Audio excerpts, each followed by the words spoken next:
Fala, meus queridos, tudo bem com vocês? Como passaram essa semana? Uma semana de 29ª rodada do Campeonato Brasileiro, né? Uma rodada interessante pra gente conversar, com muitos jogos legais, com muitas goleadas. Só na quarta-feira a gente teve 30 gols em 7 jogos. Na quarta-feira, né, foram 30 gols em 7 jogos. Na quinta-feira a gente teve 6 gols em 2 jogos, né? Então foram bastante gols nessa rodada, o que está sendo comum nas últimas rodadas também. Para quem gosta de apostas, o ambas marcam está sendo uma grande ferramenta, uma grande muleta aí nas casas de apostas, né? Mas vamos conversar então sobre essa 29ª rodada que rendeu poucas alterações, eu acho, questão de futuro na tabela. Eu acho que a tabela mesmo vai começar a se afunilar e as equipes vão começar a se definir, mas igual, essa rodada 29ª, um jogo ficou faltando, né? O confronto entre Botafogo e Fortaleza não aconteceu. E nessa rodada agora, desse final de semana, 2 jogos não vão acontecer, né? Então é complicado a gente analisar e projetar até mesmo para o final do campeonato, porque essas equipes ainda vão jogar, né? O Fortaleza propriamente está brigando por uma vaga na Libertadores também e pode tirar pontos do líder do campeonato. O Botafogo nessa rodada foi beneficiado porque os principais rivais não pontuaram e manteve a diferença de 9 pontos na liderança, mas é relativo. Pode ser que o Botafogo perca para o Fortaleza, entre crise novamente, não consiga pontuar e os rivais embaixo acabam pontuando e tirando essa vantagem. Tá? Volto a repetir. Nesse momento, né, existem 27 pontos em disputa, o Botafogo e o Fortaleza têm 30 pontos em disputa porque tiveram um jogo adiado, mas antes de começar a conversar, provavelmente dito, se inscreve no canal aí, pô, dá essa força, curte o vídeo, compartilha com seus amigos, deixa um comentário aqui, a sua análise também de algum jogo, a sua opinião também é sempre muito bem-vinda aqui no canal, tá? Então vamos conversar? Vamos trocar uma ideia? Porque o Fluminense quase perdeu pro Goiás, jogando no Raulino de Oliveira, né? Não jogou no Maracanã, o Maracanã já está encostado, né? Não vai ter jogos, né, até semana que vem, né, na final da Libertadores. Por isso, até nessa rodada desse final de semana, não vamos ter Flamengo e o jogo do Flamengo, né? Perdão, esqueci o jogo. O Flamengo vai jogar contra quem agora? Mas a gente não vai ter esse jogo do Flamengo porque foi adiado, tá com horário indefinido ainda, né? O time não sabe quando vai atuar, mas o Maracanã já está encostadinho, já não vai jogar, já não vai ter jogos. Tô tentando procurar ver se eu acho aqui, mas ainda não saiu a data, né? Fortaleza, Flamengo e Bragantino, né? Era o jogo agora desse final de semana, mas foi adiado por conta do uso do Maracanã, né? Vai ter interditado. Eu espero e torço para que semana que vem o gramado esteja em ótimas condições. Acho que vai estar. Quando teve a final entre Palmeiras e Santos, o gramado estava em boas condições, mas estava com menos jogos também. Mas seguinte, Fluminense e Goiás. O Goiás saiu na frente, fez 2-0 com Alano e Matheus Babi. O Fluminense conseguiu se reencontrar depois desses 2 gols e aí foi fazendo seus gols, né? Felipe Melo fez de cabeça, o Arias fez um empate ainda no primeiro tempo, né?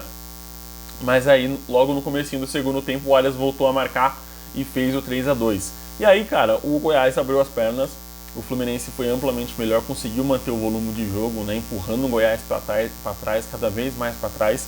E aí Keno marcou 2 vezes. E ainda sobrou, no final, um golaço do Julián Palacios a favor do Goiás. Um belo gol de voleio, digno de nota para entrar no Prêmio Puskás. Foi um grande jogo, eu acho que de grandes oportunidades, mas não foi um grande jogo de questão defensiva. O Fluminense voltou a pecar, voltou a não jogar bem. E eu acho que essa oscilação, cara, contra Goiás, né, contra os times que a gente está vendo nas últimas rodadas, coloca um sinal de alerta na cabeça do Diniz e do torcedor do Fluminense para essa final contra o Boca Juniors no Maracanã. Final é uma coisa que, cara, se o Fluminense sai perdendo de 2-0 pro Boca Juniors numa final, eu acho dificílimo de o Fluminense conseguir um empate ou até mesmo a virada. O Boca é uma equipe mais qualificada que o Goiás, sabe se defender, sabe jogar uma final de Libertadores, não tem um ataque que consiga fazer 2 gols, mas ainda assim é um sinal para o Fluminense ter de alerta até a final da Libertadores. Vai ser um único jogo, né, no Maracanã, um estádio que o Fluminense conhece bem, provavelmente vai ter muito torcedor do Fluminense. E é isso, cara, eu acho que o Fluminense tem que se alertar. O Goiás tá fazendo jogos decentes, nessa rodada inclusive vai enfrentar o Vasco em casa, tem chance de pontuar e sair da zona de rebaixamento, mas eu não consigo esperar muitas coisas do Goiás nessa reta final. Dentro de casa o time está perdendo muitos pontos, mas conseguiu uma boa vitória contra o São Paulo, então é um time que está oscilando bastante seu rendimento dentro de campo, precisa encontrar o equilíbrio para começar a pensar em sair da zona de rebaixamento. Também na quarta-feira tivemos uma vitória improvável por conta do futebol apresentado pelo Atlético Mineiro, né? O Galo conseguiu vencer por 2-1 a equipe do Red Bull Bragantino em Bragança Paulista. Hulk de pênalti no primeiro tempo, Igor Gomes no segundo tempo marcando um belo gol, e aí Thalisson fez o gol de honra do Bragantino. Cara, o Atlético está jogando melhor fora de casa do que dentro de casa, né? Se a gente for lembrar, fez uma excelente partida contra o Palmeiras no Allianz Parque, voltou a fazer uma excelente partida contra o Bragantino agora, mas fez péssimas partidas contra Curitiba e contra Cruzeiro em casa, né? O Galo perdeu para o Curitiba de 2-1 de virada, não jogou bem nesse jogo, jogou muito mal, e contra o Cruzeiro foi absolutamente, quase que nulo na partida, não criou, não teve nenhuma chance muito perigosa assim, no jogo inteiro contra o Cruzeiro, e ainda teve o gol contra do Gemerson no final. Então assim, o Galo, não sei se o gramado da Arena MRV está influenciando esse quesito do Atlético, não está conseguindo mais desempenhar o seu futebol dentro de campo, mas fora de casa o time está indo bem, está arrancando pontos importantes, arrancando pontos de Bragantino, arrancando pontos de Palmeiras, que são os times que provavelmente vão brigar ali com o Galo por uma vaga na Libertadores. Ainda está longe, tá? O Atlético ainda está longe de confirmar o seu futebol e o seu desempenho como candidatos mesmo a uma vaga para a Libertadores. Eu falo que está longe porque o Fortaleza pode chegar e ficar um ponto atrás do Atlético, e eu acho que isso coloca mais pressão ainda nesse time. O Fluminense tem 45, o Atlético tem 46 e o Grêmio, que é o primeiro time dentro, tem 47. Né? Os times estão próximos, mas eu acho que o que separa, assim como na zona de rebaixamento, é o futebol apresentado. Né? Porque eu acho que a qualidade, o entrosamento, vai fazer diferença nessa reta final do Campeonato Brasileiro. Né? E aí eu acho que vai começar a definir aonde cada equipe vai ficar na tabela. Tá? Então por isso que eu falo que o Atlético está longe, porque o time está oscilando demais. Então, tipo, se eu pego uma reta final com jogos dentro de casa, não sei como que o Atlético vai jogar, se vai conseguir jogar bem, se o Paulinho vai começar a decidir de novo. Então tem essa balança, na minha opinião, que o Atlético está pendendo pro lado errado, né? Pro lado que não vai conseguir a vaga para a Liberta. Também na quarta-feira tivemos o Atlético Paranaense vencendo de virada em casa, né? Também saiu perdendo, mas o Atlético já é uma equipe que a gente sabe que toma muitos gols no começo do jogo, que geralmente joga nesse quesito de volume, né? De tentar retomar a confiança, de tentar retomar o controle do jogo. E o Mastriani fez um golaço, né? Foi um mérito do atacante do América, fez um golaço aos 12 minutos. E aí Eric, Pablo e Vitor Bueno trataram de virar ainda no primeiro tempo para 3-1.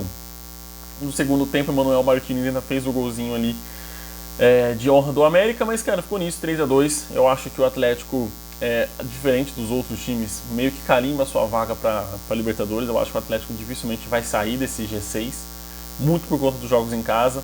E do time estar conseguindo, né, novamente, conseguir retomar essa confiança e retomar o controle das partidas. Vai enfrentar o São Paulo em casa nesse final de semana, mais uma chance de fazer 3 pontos e se firmar os pezinhos ali no G6. Eu acho que muitos times vão perder pontos nessa rodada.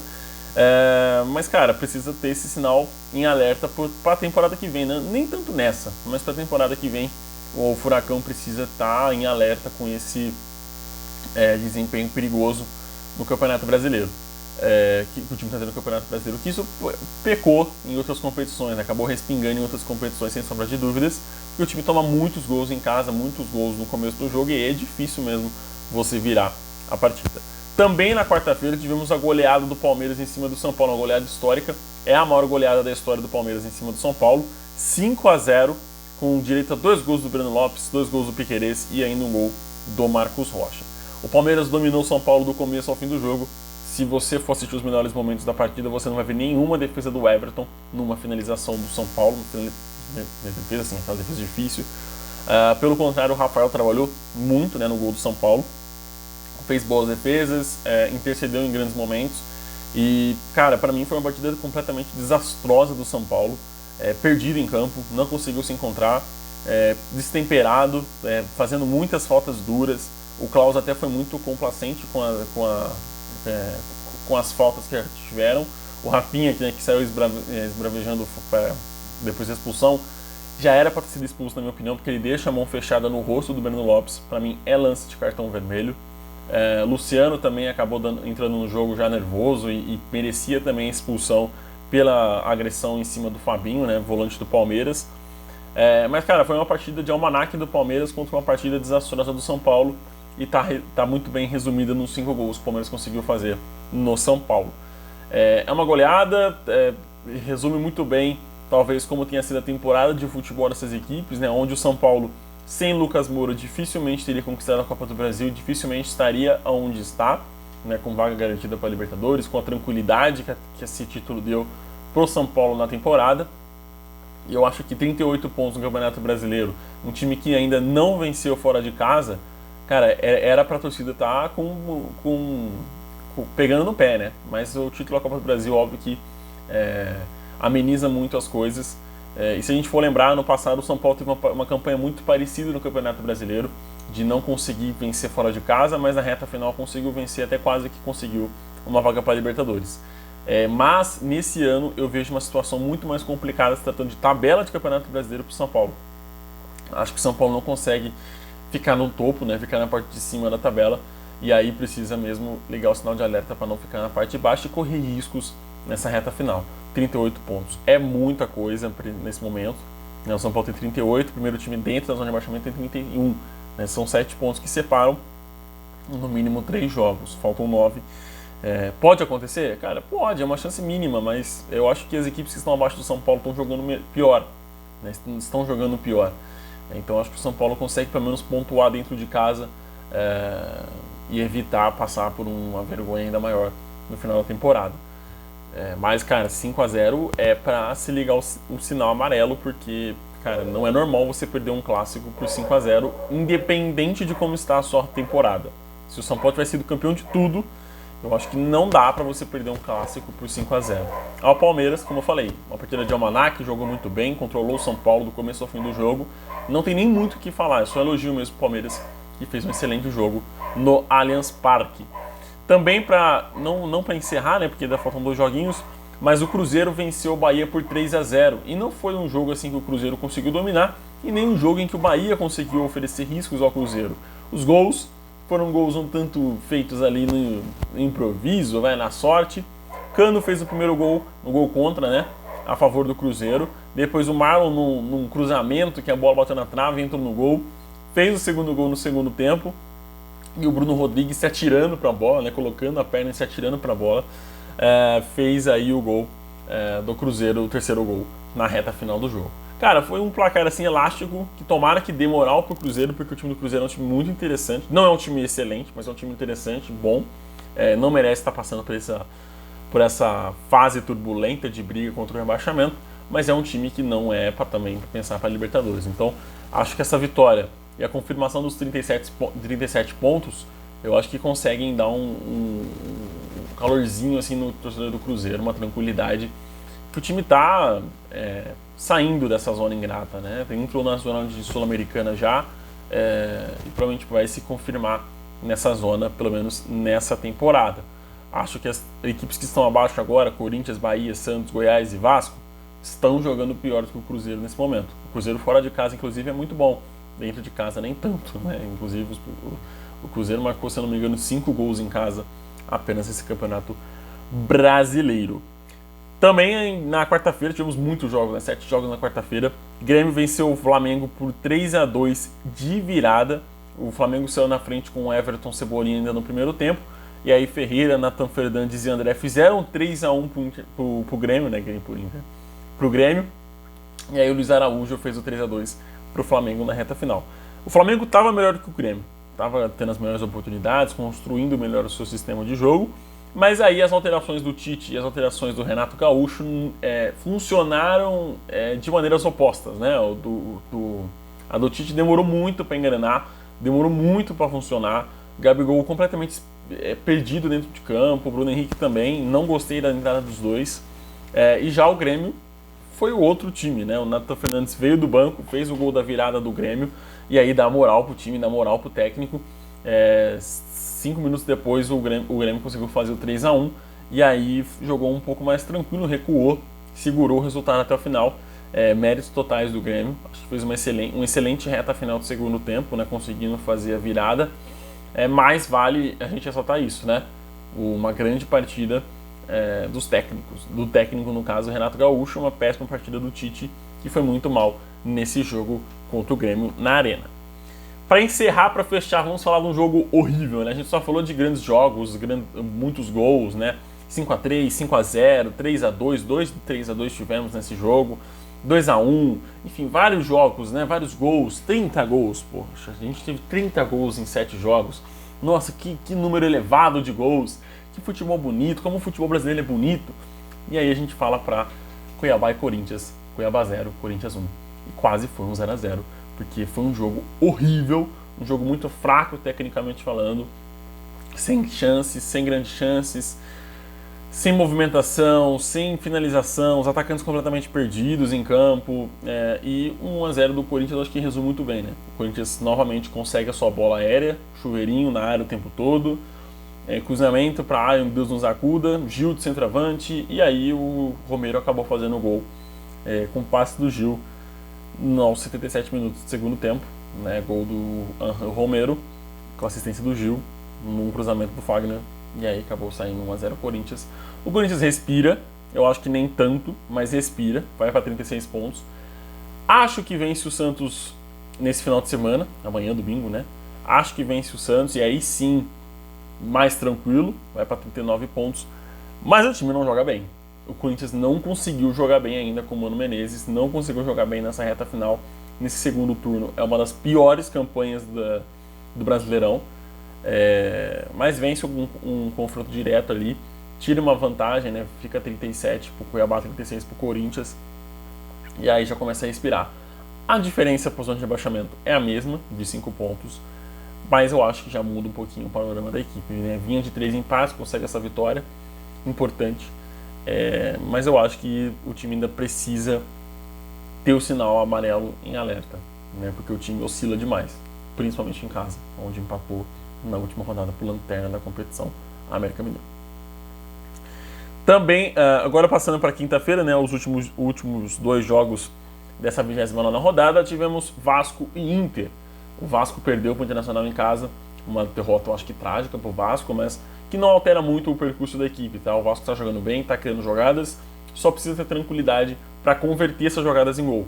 Maurício e Ener Valencia fizeram os gols do Inter, e o Alex Teixeira descontou na reta final para o Vascão. O Inter já não pensa mais em rebaixamento, né? Vamos combinar isso, 38 pontos, mesma pontuação do São Paulo, mas jogando melhor que o São Paulo. Tá? Então por isso que eu acho que não pensa em rebaixamento. Acho que o Inter consegue ficar até mesmo na parte de cima da tabela. É difícil, são 4 pontos que separam o Inter do Fortaleza, que é o primeiro time, que é o time com 9 na 9ª colocação, né, com 42, São Paulo está na 10ª com 38, e o Inter na 11ª com 38 também. Então separa essas equipes, é isso, né? Como eu estou falando para vocês desde o começo dos vídeos aqui, o que separa uma equipe da outra nesse momento não é os pontos. Acho que os pontos em segundo plano, é o futebol apresentado até esse momento. Falando em futebol apresentado, cara, tivemos uma vitória histórica do Santos, 2-1 em cima do Curitiba, né? Joaquim fez o primeiro gol do jogo logo aos 4 minutos, Robson empatou a parada aos 11, e aí o Santos só conseguiu fazer o segundo gol aos 74 minutos com um jogador a mais, desde os 30 minutos do primeiro tempo. Uma partida horrorosa do Santos. Uma partida péssima, fraca, horrível. Não vai mudar em nada o Campeonato do Santos essa vitória contra o Curitiba. Já adianto para vocês. Por que, Totaro? Venceu um concorrente direto. Cara, se o torcedor do Santos falar que venceu um concorrente direto vencendo o Curitiba, é pouca coisa que tem na cabeça, porque o Curitiba não vai tirar pontos do Santos, não vai tirar pontos de mais ninguém no Campeonato Brasileiro. Vai ficar na 10ª colocação, vai ser rebaixado, e o Santos simplesmente bateu no cachorro morto, bateu num time que já não vai brigar por mais nada, né? Vence o Curitiba, assim como teria que ter vencido o América, assim como teria que ter vencido os times, não, assim não, né? Porque abaixo do Santos hoje existem 2 times que são de futebol apresentado, existem 2 times, Curitiba e América. 2 times piores que o Santos só que tem no Campeonato Brasileiro, Curitiba e América. E o Santos vence o Curitiba. Essa vitória era a vitória mais provável nessa rodada, da rodada 29. que era a vitória do Santos em cima do Coritiba. Não acho que pelos tons dramáticos que a partida teve. O Santos não criou, o Santos não conseguiu dominar o Coritiba, mesmo com um jogador a mais, ainda deu espaços para o Coritiba ter contra-ataque, mas o Coritiba é um time muito limitado, com um a mais, um a menos, complica mais ainda a construção de jogo da equipe. Se tivesse com 11 contra 11, eu acho que o Coritiba teria conseguido sim a virada em cima do Santos na Vila Belmiro, porque o Coritiba estava começando a envolver mais o Santos estava completamente perdido na criação de setor ofensivo, achou uma expulsão, né, do William Farias, né, no primeiro tempo, que na minha visão não era para ter sido expulso, porque nem falta foi, e aí, né, acabou tomando o segundo amarelo, foi expulso, e aí o Coritiba teve mais espaços, né, já é uma defesa que tem muitos espaços e voltou a ter espaços, principalmente em bola parada. O Coritiba vem pecando demais. Só que, Todaro, mas por que você acha que não altere nada? Porque o Santos, além de ter a pior defesa, né, dos times que ainda estão vivos do Campeonato Brasileiro, né, Coritiba e América já foram, a pontuação é mínima que o Santos teve contra a zona de rebaixamento, gente. 33 pontos contra 31. Goiás e Vasco, que vão se enfrentar nessa rodada, qualquer um dos dois que vencer passa o Santos. E o Santos vai perder pro Corinthians, isso é certeza. O Santos perde pro Corinthians domingo. Se o Goiás vencer, passa o Santos na pontuação, 34 pontos. O Vasco vencer, empata a pontuação, mas a defesa do Santos é uma piada. E o Santos tem menos 20 de saldo de gols, o Vasco tem menos 12, então já passa o Santos nesse quesito. Então, não sei por que o torcedor comemora. São 3 pontos prováveis, são 3 pontos que são mais que a obrigação do Santos nessa rodada. E eu já falei pra vocês. A vida do Santos depende dos 4 confrontos diretos que a equipe vai ter. Venceu 1, faltou ainda 9 pontos. O time precisa fazer para sair de vez dessa briga contra o C4. Acho que desses 9 pontos, o time não vai pontuar os 9. Tá? Porque o futebol que o Santos apresentou contra o Coritiba em casa, na Vila Belmiro lotada, foi piada, foi vergonhoso, assim. Então eu acho que o Santos vai sim brigar contra o rebaixamento até o final do Campeonato Brasileiro. E é um dos grandes favoritos, na minha visão, a estar ocupando uma vaguinha aí para cair. É isso, meus queridos. Agradeço a companhia de vocês até aqui. Fiquem com Deus e até o próximo vídeo. Tchau, tchau.